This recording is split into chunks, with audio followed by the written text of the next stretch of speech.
এই বাজেট সেই দীর্ঘমেয়াদী রূপান্তরের ভিত্তি স্থাপন করবে, যা আমাদের অর্থনীতিকে আরো শক্তিশালী, অন্তর্ভুক্তিমূলক ও প্রতিযোগিতা সক্ষম করে তুলবে। বাংলাদেশকে ট্রিলিয়ন ডলারের অর্থনীতিতে রূপান্তরের বড় স্বপ্ন সামনে রেখে 2026-27 অর্থ বছরের জন্য 9,38,000 কোটি টাকা বিশাল জাতীয় বাজেট ঘোষণা করেছেন অর্থমন্ত্রী আমির খসরু মাহমুদ চৌধুরী। এটি দেশের ইতিহাসে অন্যতম বড় বাজেট, যেখানে উন্নয়ন, কর্মসংস্থান ও অর্থনৈতিক প্রবৃদ্ধির পাশাপাশি সরকারের ব্যয়ের খাতগুলোও স্পষ্টভাবে তুলে ধরা হয়েছে।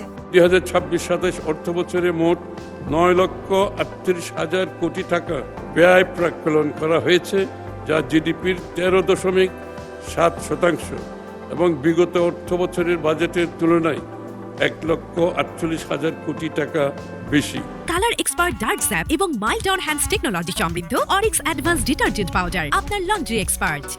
বাজেটের সবচেয়ে চমকপ্রদ তথ্য হল, সরকার 100 টাকা খরচ করলে তার 20 টাকা 50 পয়সাই চলে যাবে ঋণের সুদ পরিশোধে। অর্থাৎ উন্নয়ন কিংবা নতুন প্রকল্পের আগেই বড় একটি অংশ ব্যয় হবে পুরনো দেনার বোঝা সামলাতে। আমাদের রেখে যাওয়া অভ্যন্তরীণ ঋণ 65,000 কোটি টাকা থেকে প্রায় 16 গুণের বেশি বৃদ্ধি পেয়ে দাঁড়িয়েছে 10,77,000 কোটি টাকায়, যা উদ্বেগের বিষয় মাননীয় স্পিকার। এরপর সবচেয়ে বেশি ব্যয় হবে ভর্তুকি ও প্রণোদনায়। প্রতি 100 টাকায় 17 টাকা ব্যয় করা হবে এই খাতে। বিভিন্ন সামাজিক সহায়তা ও অনুদান কর্মসূচিতে যাবে 15 টাকা 70 পয়সা।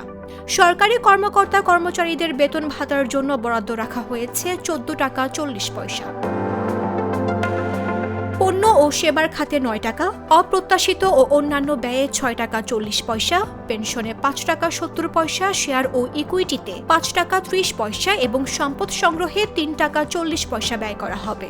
এদিকে এই বিশাল বাজেটের অর্থ জোগাতে সরকারের রাজস্ব আয়ের লক্ষ্য ধরা হয়েছে 6,95,000 কোটি টাকা।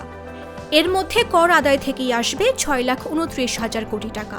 আগামী 2026-27 অর্থ বছরে মোট 6,95,000 কোটি টাকা রাজস্ব আয় প্রাক্কলন করা হয়েছে, যা জিডিপির 10.2%।